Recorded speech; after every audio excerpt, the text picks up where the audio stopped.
Hey, this is Raven. I'm here at one of the base camps that I teach out of. I teach survival skills, and today I got a tip for you on just what to do when you're lost, because a lot of people, they get lost and they get in a situation where they start making mistakes. In fact, the number one killer in a survival situation, believe it or not, is not exposure to the elements like you would think, but it's actually because people get paranoid and they make mistakes. One of the mistakes that people make commonly when they get lost is they don't want to admit they're lost, and they don't know where they're at, but they keep walking around, and then they start seeing that same tree again and that same place again, and they realize they're walking in circles basically. You know, and that can get worse and worse, because especially when night starts to fall, because that changes everything, because that's when the predators come out. You know, that's when you become part of the food chain. So you need to figure out what you need to do when you're lost. The first thing you need to do when you're lost is, first of all, try to figure out how long it is till sunset. Well, there's an easy way to do that. If you take your hand and look at the sun and put your fingers underneath the sun and then count how many fingers down to the horizon, you can tell by each hand that each hand is 1 hour till sunset. And then, so you'll know exactly when sun's going to set, no matter what area in the world that you're in. You know, and then you got to think, well, do I know enough where I'm at, you know, to walk out of here, or should I just stay? I mean, in almost all cases, every search party, every search rescue department will tell you, be still. You know, just sit still and try to just, you know, let them find you instead of you trying to find them. You know, so that's really usually the best thing. And then you need to think about, well, how am I going to spend the night? Do I know how to make a fire? Do I know how to make a shelter? You know, what am I going to do if I spend the night to stay safe?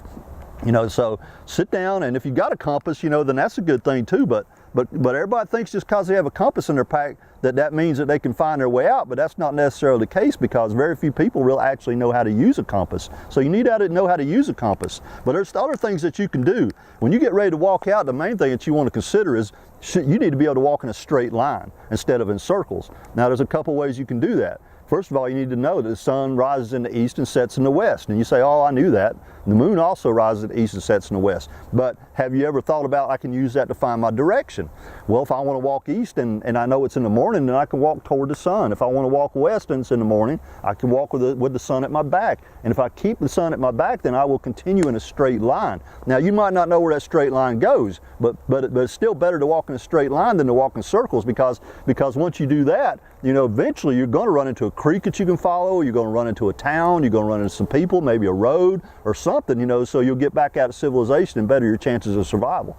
So know how to walk in a straight line. Did you know that even on a cloudy day, that you like we're experiencing today, when there's no sun out, you can still cast a shadow by taking your knife and putting it on your thumbnail just like that, and it will cast a shadow.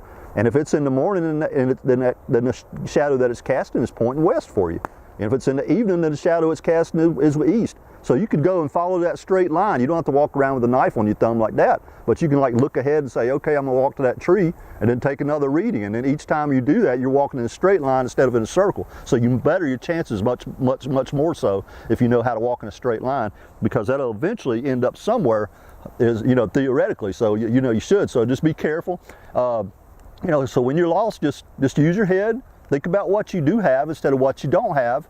Think about what you're going to do as a plan. There's also a universal distress code. And SOS is one of them, but the universal distress code is 3. If you have 3 blows on your whistle and somebody hears that, they'll know you're in trouble. If you have 3 fires going, 3 smoky fires going, and a plane's flying over, then they'll know that you're in trouble. But the signal device by far, and this has been proven by many survival friends of mine, is to have a signal mirror, just a little metal mirror, and you can take that metal mirror and you can take your fingers and aim that mirror, and if you'll tilt that mirror when you see an airplane 3 times, then they can spot that from miles away, because that stands out in the background, and they'll be able to find you. You know, so, you know, beyond that, you know, just think about your priorities, and maybe in another video I'll do some tips on what to go from there. But, you know, don't panic when you're lost. Think about what you have, your shoestrings, maybe you got a bandana, maybe you got a little food. But above all, whenever you go outdoors and any time, prepare ahead of time. Know where you're going. Tell some people where you're going to be, what time you're going to come out. Have some supplies. Don't just go in the woods without no water, without a knife. You know, think about what your priorities are and think about what you need to do. Plan ahead is the very best thing to do and keep yourself from being lost. And everybody gets lost. Even Daniel Boone said, I never got lost before, but I might bewildered for 4 days. You know, so even he got lost, so don't feel bad if you get lost. So that's my tip for the day.